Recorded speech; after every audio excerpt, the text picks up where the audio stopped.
యేసుక్రీస్తు నామములో వందన శుభాలు. మరి గత వారం మనం ఆరాధన గురించి ధ్యానం చేశాం. క్రిస్మస్ అంటే క్రీస్తు ఆరాధనని, కాబట్టి మనం ఎలాగ ఆరాధన చేయాలి, బైబిల్ గ్రంథంలో యేసు ప్రభుని ఆరాధన చేసిన వారి జీవితాల ద్వారా మనకు ప్రభు కొన్ని పాఠాలు నేర్పిస్తూ ఉన్నాడు. గత వారంలో మనం గొల్లల ఆరాధన గురించి ధ్యానం చేశాం. గొల్లలు ప్రభుని ఎలాగా ఆరాధించారో మనం చూసాం. అయితే వాస్తవంగా క్రమం ప్రకారం చూస్తే జ్ఞానులు ఆరాధన చూడాలి. ఎందుకంటే మత్తయి సువార్తలో వాళ్ళే మొట్టమొదట వాళ్ళు ఉంటారు. వాళ్ళు వచ్చి వాళ్ళు ఆరాధన చేసి వెళ్ళిన తర్వాత వారు జ్ఞానులు, ఆ తర్వాత గొల్లలు వస్తారు. కానీ ఇక్కడ దేవుడే ఎన్నిక లేని వారిని ఎన్నిక చేశాడు. కాబట్టి మనం కూడా వారి ద్వారా మనం బలమైన పాఠాలు నేర్చుకోవాలనే ఉద్దేశంతో మనం గొల్లల ఆరాధన గత వారంలో మనం చూసాం. ఈరోజు మనం జ్ఞానుల ఆరాధన చూద్దామండి. మత్తయి సువార్త 1వ అధ్యాయం 18వ వచనం నుంచి 25వ వచనం వరకు చదువుకుందాం. మత్తయి సువార్త 1వ అధ్యాయం 18వ అధ్యాయం నుండి వచనం నుండి 25వ వచనం వరకు. 1వ అధ్యాయం 18 నుండి. యేసు క్రీస్తు జననం ఎట్లనగా ఆయన తల్లి అయిన మరియా యేసునకు ప్రదానం చేయబడిన తరువాత వారు ఏకము కాకమునుపు ఆమె పరిశుద్ధాత్మ వలన గర్భవతిగా ఉండెను. ఆమె భర్త అయిన యేసేపు నీతిమంతుడై ఉండి ఆమెను అవమానపరచ నొల్లక రహస్యంగా ఆమెను విడనాడ ఉద్దేశించెను.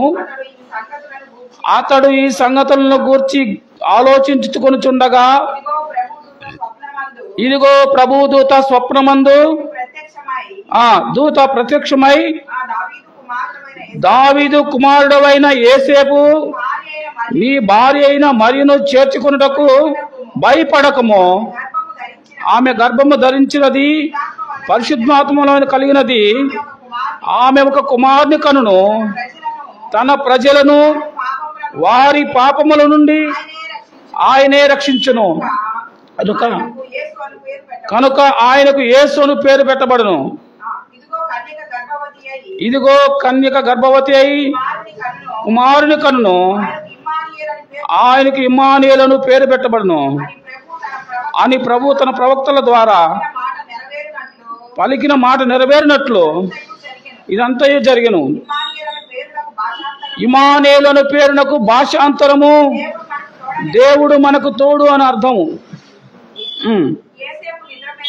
యేసేపు నిద్ర మేల్కొని ప్రభు దూత తనకు ఆజ్ఞాపించిన ప్రకారము చేసి తన భార్యను చేర్చుకొని ఆమె కుమారుని కను వరకు ఆమెను ఎరుగక ఉండెను. చాలండి, వచనం 12 చదువుకొని మనం ముందుకెళ్దాం. 2వ అధ్యాయం 12వ వచనం చదువుకుందాం.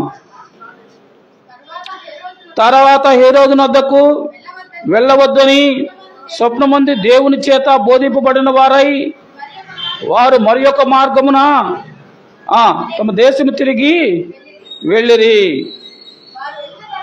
13 వారు వెళ్ళిన తర్వాత ఇదిగో ప్రభు దూత స్వప్నమందు యేసేపునకు ప్రత్యక్షమై హేరోదు ఆ శిశువును సమర్పింపవలనని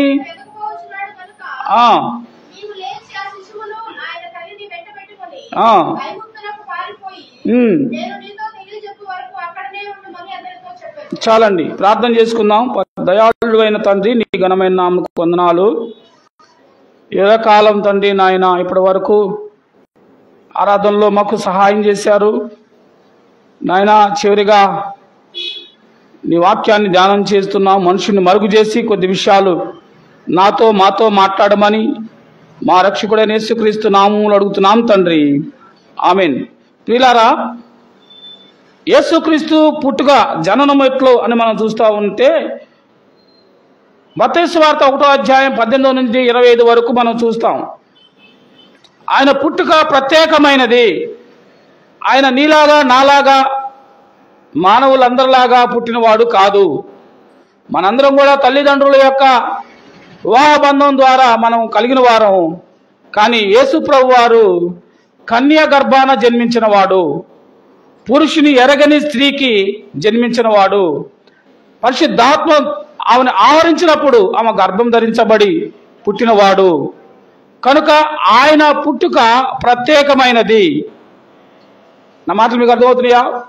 అయితే ఈ పుట్టుకను గురించి మనం చూసినట్లయితే యేసుక్రీస్తు పుట్టుకను మనం చూస్తే ఇది సంతోషకరమైన శుభవర్తమానం కదా. లూకాసు వార్త 2వ అధ్యాయం మనం చూస్తాం. దావీదు పట్టణమందు నేడు రక్షకుడు మీ కొరకు పుట్టి ఉన్నాడు కదండి. రక్షకుడు పుట్టి ఉన్నాడు, ఇది శుభవర్తమానం. అయితే పుట్టినంత మాత్రాన మనం రక్షించబడతామా అని అంటే పుట్టి ఆయన కొన్ని కార్యాలు చేయాలి, కొన్ని పనులు చేయాలి. తండ్రి కుమారుడికి అప్పగించిన పనిని నెరవేర్చడానికి యేసు ప్రభు ఈ లోకానికి వచ్చాడు. ఏ పనిని ఆయన అప్పగించాడు అని మనం చూస్తే సువార్తలన్నింటిలో కూడా ఈ పనులన్నీ మనకు కనపడతాయి. ఆయన లేఖనాలు నెరవేర్చడానికి వచ్చాడు. ఆయన సర్వమానవాళి యొక్క పాపాలు తన భుజాల మీద వేసుకోవడానికి వచ్చాడు. ఆయన సర్వమానవాళి యొక్క పాపము నుంచి విడిపించడానికి విమోచకుడుగా వచ్చాడు. మనల్ని రక్షించడానికి రక్షకుడుగా వచ్చాడు. కనుకనే ఆయనకి యేసు అని పేరు పెట్టబడింది. యేసు అనగా రక్షకుడు. ఏమి రక్షిస్తాడంటే పాపములో శాపములో ఉన్న సర్వ మానవాళిని, భూమి మీద ఉన్న ప్రతి మానవుడి యొక్క విమోచన కొరకు ఆయన క్రయధనంగా మనకు రావాల్సిన శిక్ష అంతా ఆయన భరించి మనకు విమోచన ఇవ్వడానికి, మన రక్షించడానికి ఆయన వచ్చాడు. నా మాటలు మీకు అర్థమవుతాయండి? ఆయన వచ్చి 2024 సంవత్సరాలు గడిచిపోయింది. పుట్టుక జరిగింది. ఆ తర్వాత ఆయన చేయాల్సిన లేఖల నెరవేర్పు జరిగినాయి. బలియాగం అయ్యాడు. ఇప్పుడు నువ్వు చేయాల్సింది ఏంటంటే పుట్టుకలో ఉన్న ఆ సంబరాలు చేసుకోవడం కాదు. పుట్టాడు, మరణించాడు, తిరిగి లేచాడు, సమాధిని జయించాడు, మరణపు ముళ్ళు విరిచాడు. ఇప్పుడు చేయాల్సిన సర్వమానవాళికి శుభ సంతోషం ఏందో తెలుసా? యేసు క్రీస్తు ప్రభు నీ నా పాప విమోచన కొరకు ఆయన బలిగాను యాగంగాను తను తాను అర్పించుకున్నాడు. తిరిగి లేచి సమాధి జయించిన వాడు, ఆయన జయశీలిగా ఉన్నవాడు. ఇప్పుడు నువ్వు చేయాల్సింది ఏంటంటే యేసుక్రీస్తుని సప్తరక్షకుడిగా అంగీకరించి ఆయన నీ కొరకు సిద్ధపరిచిన ఆ రక్షణ పాత్రను చేబుచ్చుకొని యెహోవా నామముని స్తోత్రాలు చెల్లించాలి. అర్థమైందండి ఈ మాటలు మీకు? లోకంలో యేసుక్రీస్తు పుట్టుక గురించి కొన్ని కోట్ల రూపాయలు ఖర్చు పెట్టి జనం ఎదురు చూస్తున్నారు. పుట్టుక ఆయన పుట్టాడు, ఆయన చేయాల్సింది కొరకు అంతా చేశాడు. పుట్టుక గురించి చక్కగా అందరూ సంతోషకరమైన పండుగ చేసుకుంటున్నాం. కానీ ఆ తర్వాత ఆయన నీ కొరకు సిద్ధపరిచిన ఆ రక్షణ పాత్రను పొందుకోపోతే పుట్టుక నుంచి సంబరాలు చేయడం వల్ల ప్రయోజనం లేదు. ఆయన ఎందుకు పుట్టాడో, ఆయన ఏం చేశాడో, ఆయన ఎందుకు మరణించి తిరిగి లేచాడో, ఆయన ఏమి నీ కొరకు సిద్ధం చేశాడో దాన్ని పొందుకోకుండా నువ్వు ఎన్ని క్రిస్మస్లు చేసినా ప్రయోజనం లేదు. లోకంలో అనేక మంది క్రిస్మస్ల గురించి సంబరాలు చేస్తున్నారు. సంబరం దేనికయ్యా అని వెళ్ళి అడిగితే వాళ్ళకి తెలియదు. యేసుప్రభు పుట్టాడు అంతే. ఎందుకు పుట్టాడయ్యా తెలియదు, ఏం చేశాడయ్యా తెలియదు, ఆయన నీ కొరకు ఏం సిద్ధం చేశాడో, ఆయన ఏమి ఇస్తున్నాడో తెలియదు. అది తెలుసుకొని అది తీసుకోవాలా కదా. మీ నాన్న నీ కొరకు 1 కోటి రూపాయలు సిద్ధం చేశాడయ్యా, ఇదిగో పలానా చోట బీరువాలో పెట్టాడు అన్నప్పుడు ఒక తాళం చెవి నీకు ఇచ్చాడు. నువ్వేం చేయాలా? ఆ తాళం చెవి తీసుకొని సంతోషించి ఆ యొక్క పెట్టులో ఉన్న డబ్బుని తీసుకొని ఆ డబ్బును నువ్వు అనుభవించాలి. అప్పుడే నువ్వు ప్రతిఫలం పొందినట్టు. అలా కాకుండా నిజమా మా నాన్న నా కోసం డబ్బు ఇచ్చాడా అని చెప్పి ఎగిరి గంతులేస్తూ ఈ చేతిలో ఉన్న తాళాన్ని కూడా ఇసిరి బురదగుంట్లో పడేసి కేకలేస్తే అది సంతోషమా? నా మాటలు కాదండి, బైబిల్ గ్రంథంలో యేసు ప్రభు మాట్లాడిన మాటలు, దేవాతి దేవుడి నుంచి రాయించిన మాటలు చూద్దాం. ఆయన పండుగల గురించి ఒక మాట చెప్పాడు. జకర్యా గ్రంథంలో క్షమించండి, ఆమోసు గ్రంథంలో 5వ అధ్యాయం 21వ వచనం. ఆమోసు గ్రంథం 5వ అధ్యాయం, మీ పండుగ దినములను నేను అసహించుకొనుచున్నాను అంటున్నాడు. చాలండి, ఇంకా వెళ్తే కఠినంగా ఉంటాయి దేవుని మాటలు. అవి మనకి పండుగ దినాల్లో వినటానికి కూడా కష్టంగా ఉంటాయి. అందుకే ఆ మాటలు ఎవరు చెప్పరు, ఎవరు తీసుకోరు. నేను కూడా చెప్పాలనుకోవట్లేదు, కానీ ప్రభు మీ పండుగ దినాలు నాకు అసహ్యం అంటాడు. ఎందుకు అంటున్నాడు అంటే, మీరు పండుగలో ప్రభువును ఉంచటల్లా, ఆ పండుగ చేసుకునే నువ్వు ఆ ప్రభు నీ కొరకు సిద్ధపరిచిన ఆ రక్షణ పాత్రను అందుకోకుండా, ఆ సిద్ధపరిచిన గొప్ప ఆ బహుమానాన్ని పొందుకోకుండా, నువ్వు ఎంత కేకలేసినా, ఎన్ని పండుగలు చేసినా, ఎంత సంతోషించాలని ప్రయత్నం చేసినా అది నిజమైన సంతోషం కానే కాదు. ఏమండి, మీరు వాస్తవంగా ఆలోచించండి. క్రిస్మస్ పండుగలో ఆ పండుగ కొరకు అసలే పనులు లేవు. మనందరూ కూడా కాస్త మన కుటుంబాలన్నీ కూడా మధ్యతరగతి కుటుంబాలు, పనులు లేవు. మన ఇల్లు ఎట్లా గడిచిపోతూ ఉంది, పిల్లల ఫీజులని, చదువుల్లో మునిగిపోయాం. ఈ సమయంలో పండుగ వచ్చి పడింది. ఇప్పుడు ఏం చేయాలా?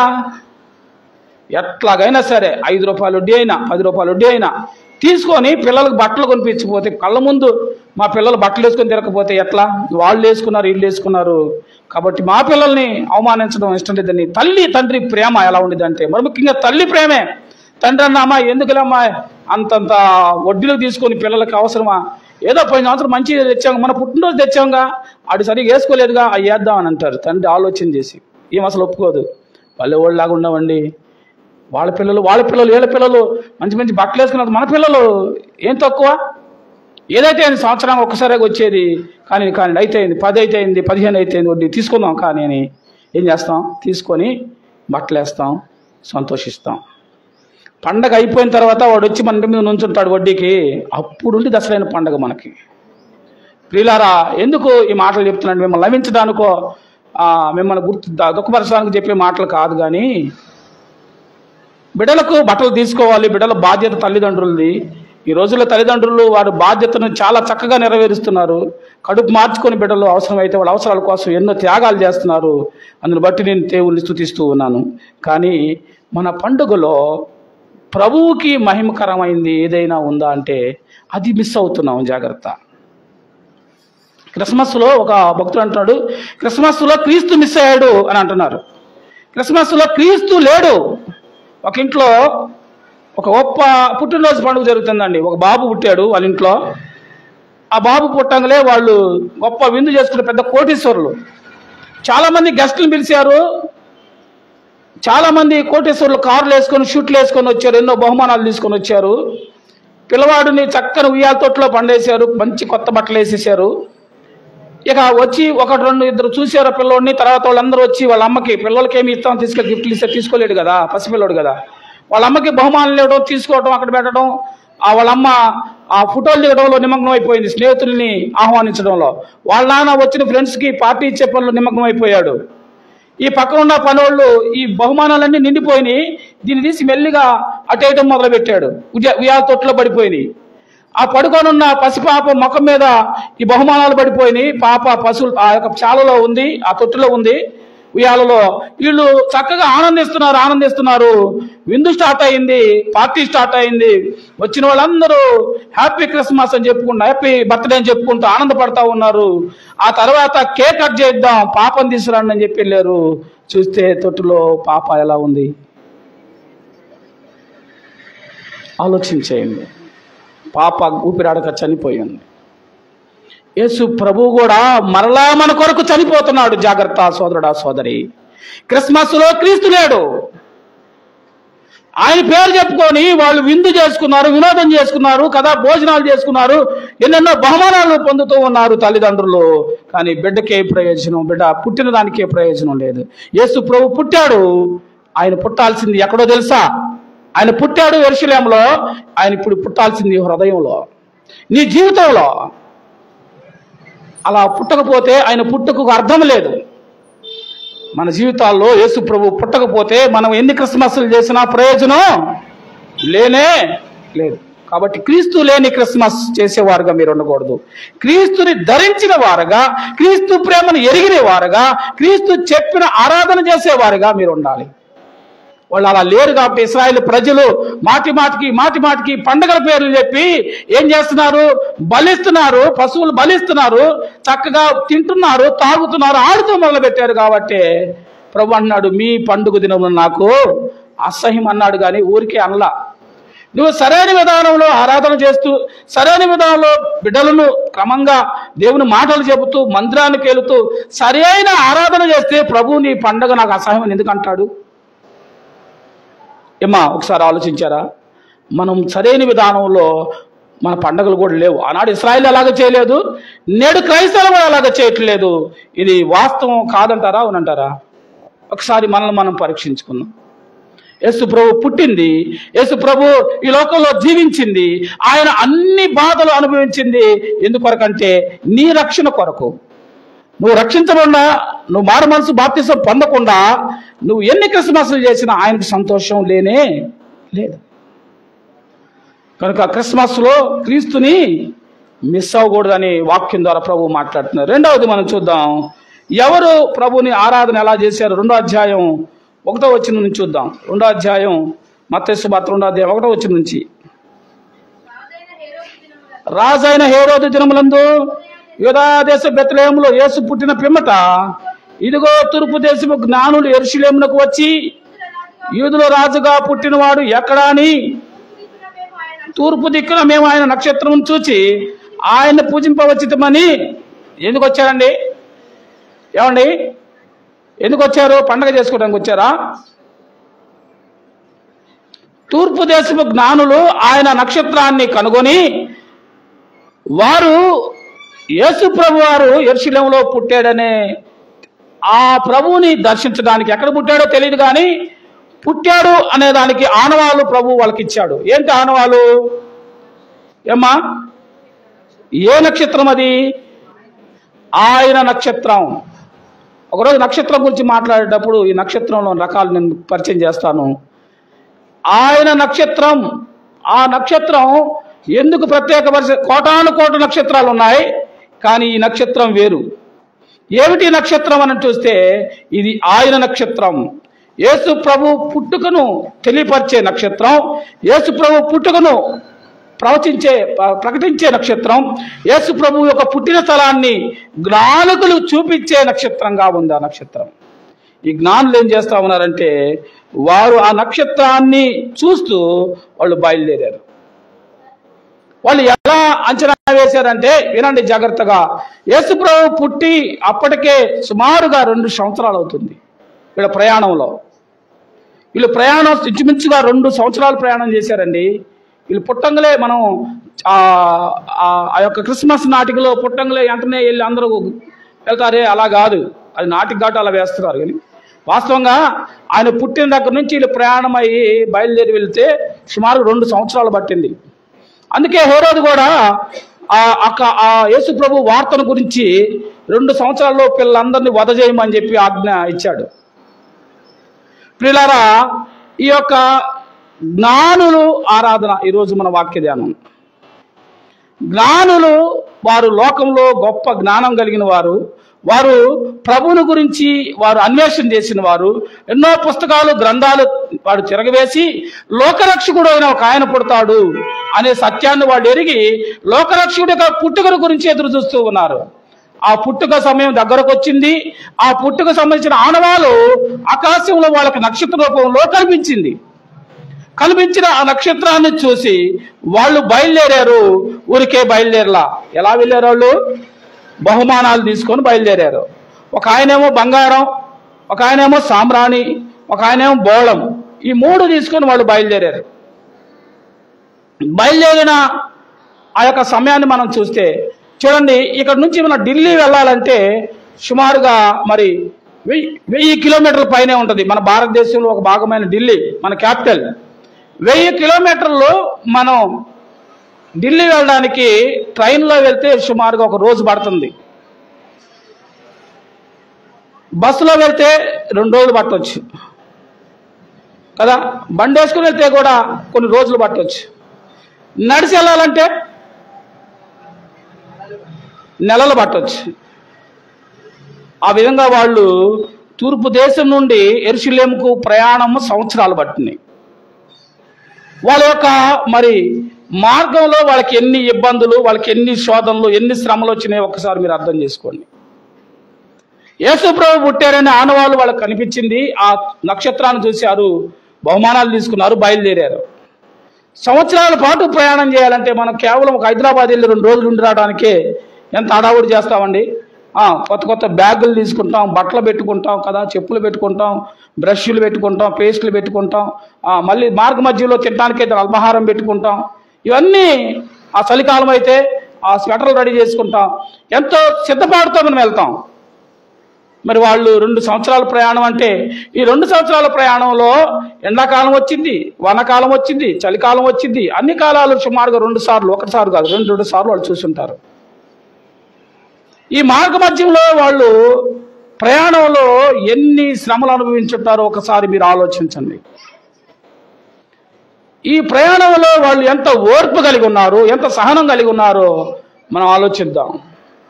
వారు కేవలం వాళ్ళ దృష్టి దేని మీద పెట్టారంటే, లోకరక్షకుడు ఈ లోకంలో పుట్టాడు, ఆయన్ని కనుగొని ఆయన్ని ఆరాధించాలి అనే సంకల్పంతో వాళ్ళు బయలుదేరారు. కాబట్టి వాళ్ళు ఈ కష్టాలు, ఈ శ్రమలు, ఈ ఇబ్బందులు అన్నిటిని భరించాడు. సోదరా సోదరి, నా జీవితంలో కూడా యేసు ప్రభుని సొంత రక్షకుడుగా అంగీకరించి ఈ లోకంలో పరలోకం పొందుకునేందుకు ప్రయాణం చేస్తాం. మనం మహా అయితే 60-70 సంవత్సరాలు, అధిక బలం ఉంటే 80 సంవత్సరాలు.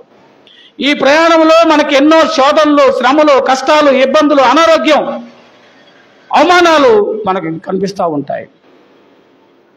ఇవి ఉన్నాయి కదా అని చెప్పి ప్రయాణం మానుకుంటారా?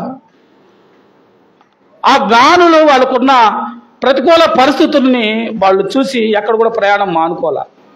జ్ఞానుల జీవితం ద్వారా ప్రభు మాట్లాడుతున్నాడు మనతో. మన రక్షణ జీవితాన్ని, మన విశ్వాస యాత్రను మనం కడమటుకు నమ్మకంగా ముగించాలి, కడమటుకు జాగ్రత్తగా నడవాలి. మన నడక, మన చూపు, మన క్రియలు సమస్తం కూడా మన తండ్రి అయిన దేవుని వద్దకు వెళ్ళే మార్గంలో గురి కలిగి నడవాలి. పౌలు అంటున్నాడు, నా ముందుంచిన పందెంలో నేను ఓపికతో గురి వద్దకే, ఎడగలుగుతున్నాడు, గురి వద్దకే, ఇటువంటి వెళ్ళటంలో గురి వద్దకే ప్రయాణం చేస్తా ఉన్నాను. అయితే ఈ జ్ఞానులు ప్రయాణంలో వారు దగ్గరగా వెళ్ళారు. ఇంకా కొద్ది కిలోమీటర్ల దగ్గరికి వెళ్తే వారు యెరూషలేంకి వెళ్ళారండి. జాగ్రత్తగా మీరు వినాలా. యెరూషలేం పక్కన బెత్లెహేము, యెరూషలేంలో ఒక గ్రామం అది. యేసు ప్రభు వారు ఎక్కడ పుట్టారు అని చూస్తే బెత్లెహేములో పుట్టాడు. యెరూషలేం అనేది రాజధాని. యెరూషలేంలో ఎవరుంటారు? రాజు ఉంటాడు. కాబట్టి వాళ్ళు ఏం చేస్తా ఉన్నారు? హేరోదు దగ్గరికి వెళ్ళారు. హేరోదు బెత్లెహేము యొక్క యూదా దేశం బెత్లెహేములో యేసు పుట్టిన మాట విని తూర్పు దేశం జ్ఞానులు యెరూషలేం వచ్చిరి అని వచ్చిన 1లో చూస్తాం. యెరూషలేం దగ్గరకు వచ్చిన దాకా చుక్కను చూశారు. ఆ తర్వాత ఎందుకో వాళ్ళ ఆలోచన మారింది. ఇంకొచ్చేసాం కదా, ఈ చుక్క మనకు చూపించేసింది కదా, ఈ నక్షత్రం, ఇంక నేరుగా లోనికి వెళ్దాం. అక్కడ వరకు దేవుడి మీద ఆధారపడ్డారు. గుంటల్లో, మెట్టల్లో, కష్టాల్లో దేవుడి మీద ఆధారపడ్డారు. కానీ తీరా దగ్గరకు వచ్చిన తర్వాత సుఖమైన ప్రయాణం దగ్గర వాళ్ళు ఆలోచన మీదకి వాళ్ళు మనసు వెళ్ళింది. ఏం ఆలోచన చేస్తున్నారంటే, ఇదిగో రాజు పుట్టాడు కాబట్టి, రాజు ఎక్కడ పుడతాడు? రాజు కోటలో, రాజు మందిరంలో పడతాడు కదా. కాబట్టి మనం రాజు కోసం ప్రయాణం చేస్తున్నాం. ఆ రాజు కోటలో పుట్టాడు కనుక ఆ రాజుని మనం కనుగొని వెళ్దామని ఇంక వాళ్ళ జ్ఞానాన్ని ఆలోచించి చుక్కరికి వెళ్ళి చూడడం, ఆ యొక్క నక్షత్రంకి వెళ్ళి చూడడం మానేసి వాళ్ళు నేరుగా రాజమందిరంలోకి వెళ్ళారు. రాజమందిరంలోకి వెళ్తే ఆ రాజు ఏమన్నా మామూలు రాజా? హేరోదు భయంకరమైన చెడ్డవాడు. అలాంటి హేరోదు దగ్గరికి వెళ్ళి వాళ్ళు ఏమడుగుతున్నారు అని చూస్తే చూడండి, యూదుల రాజుగా పుట్టినవాడు ఎక్కడున్నాడు? తూర్పు దిక్కున మేము ఆయన నక్షత్రం చూసి ఆయన్ని పూజించటమని చెప్పి హేరోదు రాజు ఆ సంగతి విన్నప్పుడు అతనితో కూడా యెరూషలేము వారందరూ ఏమైపోయారండి? కలవరపడ్డారు. నేను కాక వేరొక రాజు పుట్టాడా? నేను కాకుండా ఇంకొక రాజు నా రాజ్యంలో పుట్టడం ఏంది? అంటే పుడితే ఒకవేళ నేనేం చేస్తారు? నన్ను రాచరికం తీసేస్తారా? అసలు ఏంది ఈ వార్త అని చెప్పి ఒక్కసారిగా ఆయన రాచరికం మీద, ఆయన రాజు పదవి తీసేస్తారని ఒక్కసారి రాజు మాత్రమే కాదు, రాజు నమ్ముకొని ఉన్న వాళ్ళందరూ కూడా, రాజ్యంలో వాళ్ళందరూ కలవరపడ్డారు. సోదరుడా సోదరి, ఈరోజు లోకంలో కూడా అనేకమైన కలవరాలు ఉన్నాయి. దేనికి ఆ కలవరాలంటే, యేసుక్రీస్తు ప్రభువు నీ కొరకే పుట్టాడు, నీ కొరకే మరణించాడు, నీ కొరకే తిరిగి లేచాడు. నిన్ను రక్షించడానికి ఆయన రక్షణ బహుమానాన్ని ఆయన ఇచ్చాడనంటే లోకాన్ని వదిలిపెట్టుకోవడానికి ఇష్టం లేక అనేక మంది ఏం చేస్తున్నారు? కలవరపడుతున్నాడు. ప్రభువుని నమ్మడానికి ఎన్నో ఆటంకాలు వస్తున్నాయి. అన్నా మేము ఉండలేము, అన్నా మేము ఇంకా చూడాల్సిన సమయం ఎంతో, అన్నా చేయాల్సిన పనులు ఎన్నో ఉన్నాయని క్రిస్మస్ కోసం అయితే ఆతృత పడి దాన్ని జరిగిస్తున్నారు. కానీ క్రిస్మస్ లో పుట్టిన ప్రభువు నీ కొరకు చేసిన బలియాగాన్ని, త్యాగానికి బహుమానం సిద్ధం చేస్తే ఆ బహుమానాన్ని మాత్రం పొందుకోవటంలా, దానివల్ల ప్రయోజనం ఉండటంలా. ఇందాక మీకు ఒక ఉపమానం చెప్పాం కదా, ఒక వ్యక్తి తనకి కొంత డబ్బు ఇచ్చి దాన్ని లాకర్లో పెట్టి తాళం ఇచ్చాడు. వెళ్ళి దాన్ని తీసుకుంటేనే దాని యొక్క ఆ ఆనందం దాన్ని పొందుకోగలుగుతావు. నీవు కూడా యేసు ప్రభువుని నమ్ముకొని మారు మనసు రక్షణ బాప్తిజం పొందితేనే అసలైన క్రిస్మస్, అసలైన ఆరాధన, అసలైన దేవుని యొక్క సంతోషాన్ని నువ్వు ఎరుగుతావు. ప్రియులారా, ఈ ఒక్క విషయంలో ఎందుకో మనం వాయిదాలు వేస్తూ ఉంటాం. అసలు మనం తొందర పడాల్సిందే, ఆతృపడాల్సిందే. అసలైంది ఇదే, బహుమానం ఉండేది.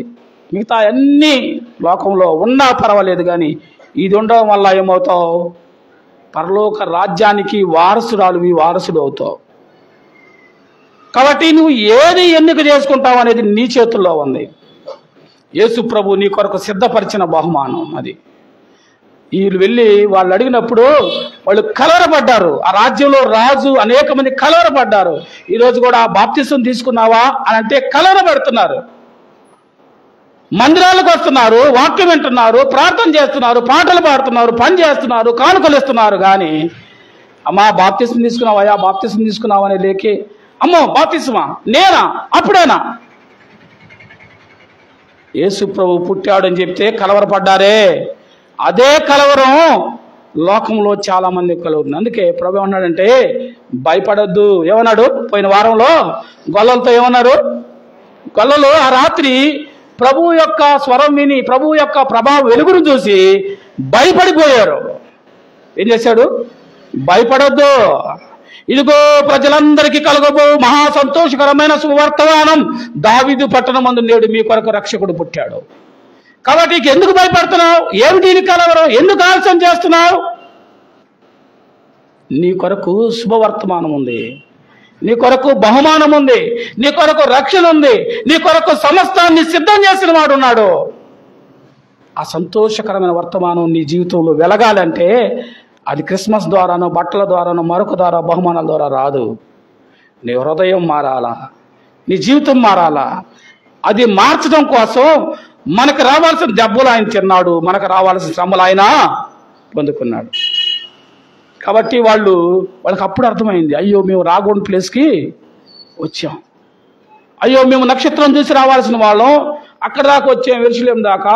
యెరూషలేములో రాంగలే మా జ్ఞానాన్ని బట్టి మేము తప్పు అడిగేసామే అని చెప్పేసి వాళ్ళు అప్పటికప్పుడు ఆలోచన చేసి ఆ రాజుకు చెప్పినప్పుడు రాజు కపటంగా మాట్లాడాడు.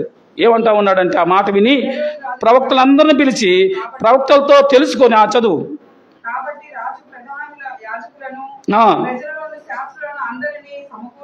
ఆ శిశువు వచ్చిన వినండి. వారు వెళ్ళి ఆ శిశువు విషయమై జాగ్రత్తగా విచారించి తెలుసుకొనగానే నేను వచ్చి ఆయన పూజించినట్లు నాకు వర్తమానం చెందని వారికి బెత్లెహేమునకు పంపాను. అయిలారా మీరు వెళ్ళి ఆయన చూసి రండి, నేను కూడా వచ్చి ఆయన ఏం చేస్తాను, ఆయన పూజ చేస్తాను, ఆయన పూజిస్తాను, ఆయన ఆరాధిస్తానని కపటమైన మాటలు చెప్పాడు. బహుశా ఈ జ్ఞానులు కూడా నమ్మి ఉండొచ్చు. అయితే వాళ్ళు వెళ్ళారు. వాళ్ళు వెళ్ళి ఏం చేశారని చూడండి, వారు రాజు మాట విని బయలుదేరి పోచుండగా ఇదిగో తూర్పు దేశం వారు చూచిన నక్షత్రము ఆ శిశువు నుండి చోటికి మీదుగా వచ్చి నిలుచుని వారిని ముందుగా చూశారు. మళ్ళా ఇప్పుడు ఏమైంది? ఇప్పటి వరకు ప్రయాణం నక్షత్రంతో ప్రారంభమైంది. హేరోదు ఇంట్లో నక్షత్రం ఆగిపోయాడు, నక్షత్రాన్ని చూడడం మానేశారు. అయినా ఆ నక్షత్రం వారికి దారి చూపడం మానుకోలా. సోదరుడా సోదరి, ఇక్కడ ఒక పాఠం ప్రభు నేర్పిస్తున్నాడు. విశ్వాసి జీవితంలో అనేకమైన లోటుపాట్లు జరుగుతాయి. లోకంలో ఉన్నప్పుడు అనేకమైన ఇబ్బందులు వచ్చినప్పుడు, కష్టాలు వచ్చినప్పుడు, లేకపోతే కొన్నిసార్లు జారిపోయినప్పుడు, పడిపోయే పరిస్థితి వచ్చినప్పుడు ప్రభు నిన్ను విడిచిపెట్టడు. లోకస్తులు ఏం చెప్తారంటే, అయ్యా బాప్తిసం తీసుకుంటున్నావా, కష్టాలు మొదలైనాయి, శ్రమలు మొదలైనాయి, ఇబ్బందులు మొదలైనాయి. ఎంత దుర్మార్గమైన మాటలు వాళ్ళు చెప్తారంటే అండి, వాళ్ళకి ఏం తెలియదు. వాళ్ళు బాప్తిసం తీసుకున్న వాళ్ళు కాదు, వాళ్ళు ప్రభుని ఎరిగిన వాళ్ళు కాదు, వాళ్ళు ప్రభు ప్రేమ మహిమ తెలిసిన వాళ్ళు కాదు. కానీ ఊరికే సలహా మాత్రం బ్రహ్మాండంగా ఇస్తారు. వాళ్ళు రక్షించలేరు. వాళ్ళు వెళ్ళి ఎవరికి వాక్యం చెప్పరు, ఒక్క వ్యక్తిని రక్షించరు. ప్రభువు తన వాక్కు ద్వారా ఇక్కడ గొంతుజించుకొని సంవత్సరాలు వాక్యం చెప్పి అనేక మంది సువార్తకులు వచ్చి సువార్త చెప్పి ఒక పాపిని రక్షించడానికి సిద్ధపరిచినప్పుడు సింపుల్గా వచ్చి ఒక విషం బొట్టేసినట్టు పెట్టేసి వెళ్తారు. వాళ్ళు కష్టపడి వాళ్ళు మనసు మార్చుకొని ప్రభువుని అంగీకరించి తెలుసుకొని సిద్ధపడుతున్న టైంలో మెల్లగా వచ్చి చెవులో ఒక మాట వేస్తారు, అక్క అన్న అప్పుడే ఎందుకు, ఏమైపోయింది జీవితం, ఇంకా చాలా చూడాల్సింది ఉంది, బాప్తిసం చాలా కష్టాలు వస్తాయి, చాలా సమస్యలు వస్తాయి, చాలా ఇబ్బందులు వస్తాయని చెప్పి వాళ్ళు ఏం చేస్తారంటే ఒక రక్షణ కార్యాన్ని వాళ్ళు వెనకదీసేవారుగా ఉన్నారు. ఒక రక్షణ కార్యాన్ని వాళ్ళు వెనకదీసేవారుగా ఉన్నారు. జాగ్రత్త సోదరుడా సోదరి. కాబట్టి ఎట్టి పరిస్థితుల్లో నీకు వీలైతే యేసు ప్రభుని పరిచయం చేసి ప్రభుని గురించి 4 మాటలు చెప్పి ప్రార్థన చేయవరికైనా. నీ వల్ల కాకపోతే గమ్మునుండు, ఏం పర్వాలేదు, ప్రభు నిన్నేమి శిక్షించడు. కానీ బాప్తిసం తీసుకునే వాళ్ళు, యేసు ప్రభు నమ్మే వాళ్ళకి ఆటంకమైన మాటలు చెప్పకండి. దానివల్ల చాలా శాపగ్రస్తులు అవుతాం మనం. రక్షణ యెహోవాది. ఒక పాపి రక్షణ కొరకు యేసు ప్రభు వారు ఎన్నో త్యాగాలు చేశాడు. ఆ త్యాగాలకు ఫలాన్ని పొందుకోబోతున్న సమయంలో ఆయన నోటి దగ్గర ఉన్న ఫలాన్ని నువ్వేం చేస్తున్నావంటే కొట్టి పడేస్తున్నావు. జాగ్రత్త సోదరుడా సోదరి. యేసు ప్రభు విడిచిపెట్టడు నిన్ను. పిలిచిన వాడు నమ్మదగిన వాడు. పిలిచింది ఆయన, నిన్ను రక్షించుకుంటుంది ఆయన, నీ కొరకు ప్రాణం పెట్టింది ఆయన, నీ కొరకు త్యాగం చేసింది ఆయన. లోకంలో ఎవరు నీకేం చేయలేదు, చేసిందంతా ఆయన. ఆయన ఏం చెప్తున్నాడంటే ఇది మహా సంతోషకరమైన వర్తమానం. నీ జీవితాన్ని బాగు చేయడం కొరకు నేను శిక్ష పంచాను. ఇక్కడ ఏ శిక్ష పడాల్సిన అవసరం లేదు. నువ్వు రక్తం కార్చాల్సిన అవసరం లేదు, నువ్వు అవమానాలు పడాల్సిన అవసరం లేదు, నువ్వు దెబ్బలు తినాల్సిన అవసరం లేదు, నువ్వు కష్టపడాల్సిన అవసరం లేదు. అన్నీ నీకు రావాల్సిన నేను భరించాను. నువ్వు ఏం లేదు, యేసుక్రీస్తు దేవుడుగా, నా దేవుడు, నా తండ్రి, నన్ను బాగు చేసేవాడు, అయ్యా నీవే నా దేవుడు అని చెప్పి ఒప్పుకొని నా పాపాలు క్షమించి, ఈ 2 మాటలే నీ జీవితాన్ని మార్చింది. 2 నువ్వు నిజమైన దేవుడివి, నా కొరకు చనిపోయి తిరిగి వేశావు, ఇదిగో నా పాపాలు క్షమించు. ఈ 2 మాటల ద్వారా నువ్వు జీవితం మార్చబడింది. ఆ గొప్ప బహుమానాన్ని నువ్వు పొందుకుంటావు. ఆయన విడిచిపెట్టడు అంటానికి ఆనవాళ్ళు ఏముంది అక్కడ ఏమండి. వారు వచ్చిన 9లో వారు రాజు మాట విని బయలుదేరి పోచుండగా ఇదిగో తూర్పు దేశపు వారు చూసిన నక్షత్రం ఏమండి నిన్ను పిలిచిన దేవుడు ఆయన, నువ్వు విడిచిపెట్టిన ఆయన నిన్ను విడిచిపెట్టు. తల్లి అయినా మర్చిపోయిద్దేమో, తండ్రి అయినా విడిచిపెడతాడేమో, నేను నిన్ను మరువును అన్న దేవుడు, మాట ఇచ్చిన దేవుడు. మనమే అనేక సార్లు దేవుడిని దూరం వెళ్ళినా ఆయన మాత్రం ఎదురు నుండి. అప్పటి వరకు ఈ నక్షత్రం ఎక్కడుందండి? నక్షత్రం అప్పటి వరకు ఎక్కడుంది? వీళ్ళు రాజమందిరంలోకి వెళ్ళారు కదా, రాజుతో మాట్లాడుతున్నారు. బహుశా కొన్ని రోజులు ఆడ ఉండొచ్చు, అక్కడ 1 వారం ఉండొచ్చు బహుశా. ఈ వారం రోజులు ఈ నక్షత్రం ఎక్కడుంది? ఈ నక్షత్రం బయట నుంచొని వాళ్ళ కోసం ఎదురు చూస్తుంది. ఈ నక్షత్రమే పరిశుద్ధాత్మ దేవుడు నీ హృదయమైన తలుపు దగ్గర నిలబడి తడుతూ ఉన్నాడు. ఎవరైనా నా స్వరం విని తలుపు తీస్తే వారితో నేను, నాతో వాళ్ళు ఉండాలని కోరుకుంటున్నాడు. ఈ నక్షత్రం బయటే ఉంది, వాళ్ళ కొరకు ఎదురు చూస్తుంది. అయ్యో వీళ్ళు దారి తప్పిపోయారే, రాజు యొక్క వలలో పడ్డారే, వీళ్ళు ఎప్పుడు బయటకు వస్తారని ఎదురు చూస్తుందమ్మా. నీవు కూడా ఎప్పుడైతే రక్షించబడతావో, నీవు ఎప్పుడైతే లోకం నుంచి బయటకు వస్తావో, నీవు ఎప్పుడైతే యేసు ప్రభు నమ్ముతావో అని ఆ ప్రభు ఎదురు చూస్తా ఉన్నాడు. వదిలిపెట్టడు ఆయన. ఈ లోన వాళ్ళకి చాలా కష్టాలు వచ్చినాయి. వాళ్ళతో అవమానకరమైన మాటలు, లేకపోతే వాళ్ళకి అబద్ధపు మాటలు, వాళ్ళని మభ్య పెట్టే మాటలు, వాళ్ళని భ్రమపరుచుతూ ఉన్నాడు రాజు. నేను కూడా వస్తాను, మీరు వెళ్ళి చూసి రండి, నేను కూడా వచ్చి ఏం చేస్తాను, పూజ చేస్తాను అని అన్నాడు. అది నిజమా? అబద్ధాలు. లోకం కూడా అదే. అక్క మనందరం తీసుకుందాం, భర్త భార్యతో ఏమే నేను కలిసి తీసుకుందాం, భార్య భర్తతో ఏమండి నువ్వు తీసుకుంటానే బాప్తిసం తీసుకుంటాను, పిల్లలు అమ్మా నాన్న నువ్వు తీసుకుంటేనే తీసుకుంటాం. ఇవన్నీ లోకరీతి సంబంధాలు. ఈ లోకంలో సంబంధాలన్నీ ఇక్కడితోనే గతించిపోతే పరలోకంలో దేవుని బిడ్డలే మనందరం. భర్త అయినా, భార్య అయినా, పిల్లలైనా, అల్లుడైనా, కోడలైనా, బంధువులైనా, స్నేహితులైనా వీరందరూ దేవుని బిడ్డలే. కనుక ఎవరి కొరకు ఆగేది కాదు రక్షణ కార్యం. యోహాను రాసిన మొదటి పత్రిక 4:9 ఆయనే మొదట మనల్ని ప్రేమించిన కనుక మనం ప్రేమిస్తున్నాం. ఆయనే ముందు ప్రేమించాడు, ఆయనే తన బలియాగాన్ని చేశాడు, ఆయనే సమస్తాన్ని చేసి ముగించేశాడు. కాబట్టి నువ్వు దేని కొరకు కాగాల్సిన అవసరం లేదు. నీ కొరకు అన్ని చేసేసాడు, ఎదురు చూస్తూ ఉన్నాడు. ఇదే మిక్కిలి అనుకూల సమయం అని బయలుదేరడమే, నువ్వు సిద్ధంగా ఉంటామేక. ఆలస్యం చేసే ప్రతి గంట, ఆలస్యం చేసే ప్రతి రోజు ప్రమాదకరం. జాగ్రత్త. ఎందుకంటే ఆయన రాకడ ఎప్పుడు వచ్చిందో మనకు తెలియదు, మన పోకడ ఎప్పుడు జరిగిందో మనకు తెలియదు. మన జీవితం, మన ఆయువు ఇంతలో కలబడి అంతలో మాయమయ ఆవిరి వంటిది మన జీవితం. నేడు అని సమయం ఉండగానే నువ్వు యేసుక్రీస్తుని సొంత రక్షకుడిగా అంగీకరిస్తే నీవు ధన్యురాలు, ధన్యుడు, సోదరుడా, సోదరి. అయితే దేవుడు విడిచిపెట్టలా. ఆ నక్షత్రం వాళ్ళని ఏం చేసింది, మరలా బయటికి రాగానే వాళ్ళకి దారి చూపించి జాగ్రత్తగా తీసుకెళ్ళి ఆయన ఉన్న స్థలం చూడండి ఎక్కడ, వారు చూచిన ఆ నక్షత్రం ఆ శిశువు ఉండిన చోటికి మీదుగా వచ్చి నిలిచి వరకు వారి ముందుగా నడిచాను. చివరి వరకు నేను నడిచి ఇచ్చే బాధ్యత దేవుడు తీసుకుంటాడు. నిన్ను జాగ్రత్తగా చేయబట్టుకుని లోకంలో నడిపించే బాధ్యత నువ్వు ఎప్పుడైతే ఆయన చేతిలో రక్షణ కార్యం ద్వారా, బాప్తిసం ద్వారా నీ చేసి ప్రభు చేతిలో వేస్తావో నువ్వు విడవాలి తప్ప ఆయన విడవడేక. ఎవరి వరకు, ఎక్కడి వరకు? కడ వరకు ఆయన నీ చేయబట్టుకొని నడిపించి తన ఇంటిలోకి తీసుకెళ్తాడు. హనోకు 300 సంవత్సరాలు దేవుడితో నడిచాడు. ఆ నడక దేవునికి నచ్చింది. నడిచిన తర్వాత ప్రభు అన్నాడు, హనోకు ఇంతకాలం నీ జీవితంలో నాతో నడిచావు కదా. ఒక భక్తుడు అంటున్నాడు ఈ మాట, ఇంకేం వెళ్తావులే వెనక్కి రా, నా ఇల్లు దగ్గరకు వచ్చేసి మా ఇంటికి వెళ్దామని తీసుకెళ్ళాడు. హానోకు మరణం చూడకుండా ప్రభు తీసుకెళ్ళాడు. అంటే ఎంత భక్తి చేశాడో ఆలోచించండి. ప్రభు నీ జీవితాన్ని భద్రపరుస్తాడమ్మా. వారు వచ్చి ఏం చేశారు చెప్పి నేను ముగిస్తాను. ఏం చేశారండి వాళ్ళు వచ్చి?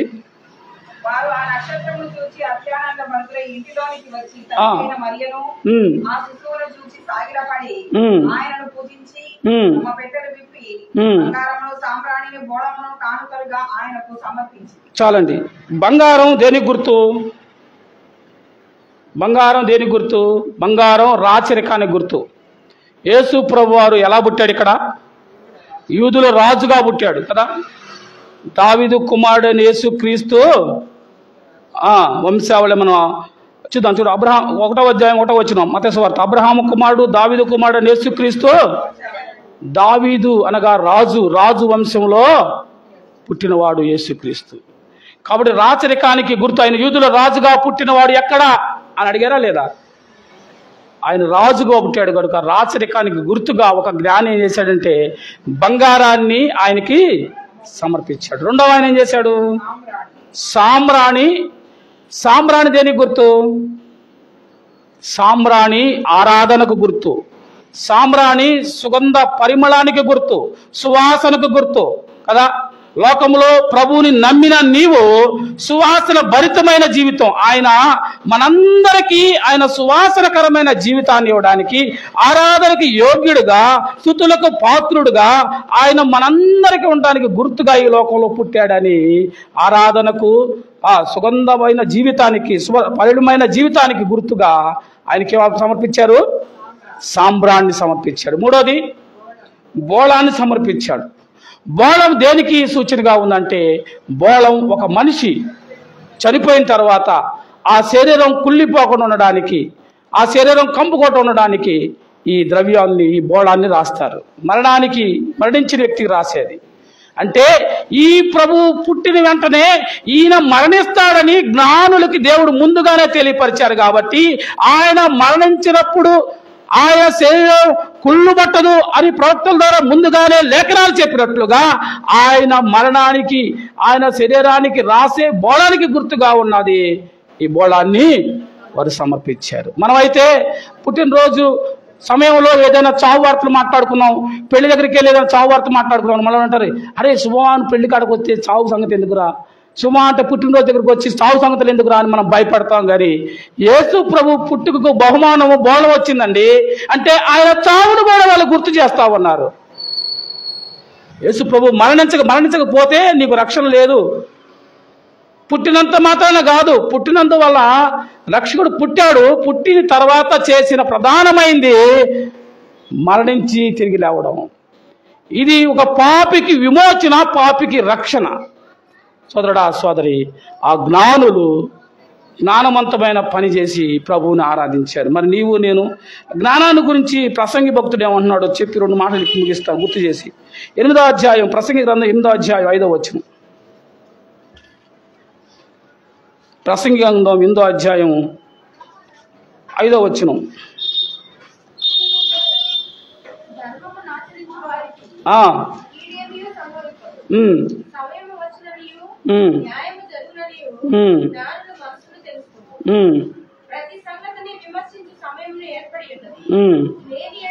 ధర్మమును ఆచరించు వారికి కీడేమీ సంభవింపదు, సమయం వచ్చుననియు న్యాయము జరుగుననియు జ్ఞానులు మనసున.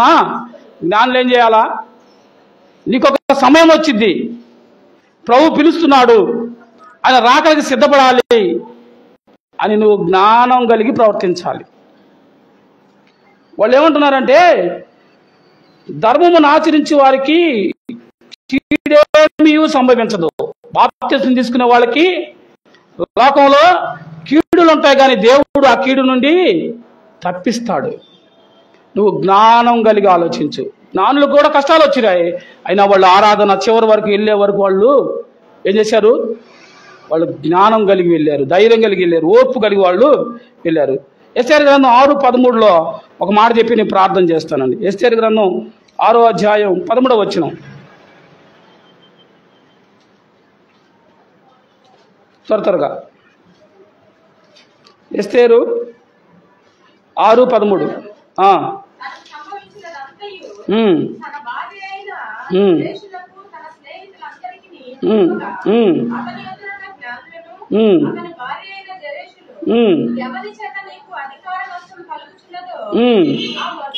ఆ మొర్దెకై యూదుల వంశస్థుడైన ఎడల అతని మీద నీకు జయము కలగదు. చాలండి, ఇక్కడ యూదుల మొత్తాన్ని చంపడానికి హామాను కుట్ర చేస్తున్నాడు. ఇప్పుడు హామాను విషయంలో అక్కడున్న జ్ఞానులు, అక్కడున్న తన భార్య హెచ్చరిస్తుంది, అయ్యా నువ్వు ఎవరి మీద పోటీ పడుతున్నావో, ఎవరి విషయంలో నువ్వు ఎదురు తిరుగుతున్నావో ఆ వ్యక్తి కనుక ఒకవేళ యూదుడై ఉంటే నీకు జయం కలగదు అని జ్ఞానులు, తన భార్య కూడా హెచ్చరించింది. కానీ ఆ హెచ్చరిక అతను పట్టించుకోలేదు. అతను ఎవరో కూడా వాళ్ళకి చెప్పినట్టు బైబిల్ గ్రంథంలో మనకు కనపడదు. వాళ్ళు యూదులని తన భార్య కానీ జ్ఞానులు కానీ చెప్పలా, కానీ వాళ్ళు ముందుగానే హెచ్చరించారు. హెచ్చరికను నిర్లక్ష్యం చేసి అజ్ఞానంగా ప్రవర్తించి ఏ ఉరికై అయితే ఆ యొక్క హామాను ఆ యొక్క మొర్దెకై కోసం సిద్ధం చేశారో అదే ఉరికై మీద ఈ హామాన్ని రాజు ఉరిదీశాడు. జాగ్రత్త సోదరుడా సోదరి, యేసు ప్రభు వారు కూడా ఏ అపవాదం అయితే నీ జీవితాన్ని చిన్నాభిన్నం చేయాలనుకున్నదో, ఏ అపవాదం అయితే నిన్ను నరకపాలు చేయాలనుకున్నదో, ఏ అపవాదం అయితే నిన్ను రక్షణ కార్యానికి దూరం చేస్తుందో ఆ అపవాదిని యేసు ప్రభు వారు ఆ కరువల శిలువలో తన తలనచ్చిత కొట్టేశాడు, విజయం సాధించేశాడు. ఇప్పుడు అది కాటేసేది కాదు, అది ప్రాణంతో కడుపు ఊపిరితో కొట్టుకులాడుతుంది, తోక మాత్రం కదిలాడుతుంది. కాబట్టి ఆ భ్రమపరచు వారిని బట్టి నువ్వు భయపడాల్సిన అవసరం లేదు. ఆ శిలువ యాగం, ఆ బలియాగం ఆయన చేశాడు. ఇప్పుడు నువ్వు జ్ఞానం కలిగి ప్రభువుని నమ్మి ప్రభుని సరైన జ్ఞానులు చేసిన ఆరాధన చేయాలని దేవుడు తన మాటలు దీవించి ఆశీర్వదించును గాక. ప్రార్థన చేసుకుందాం.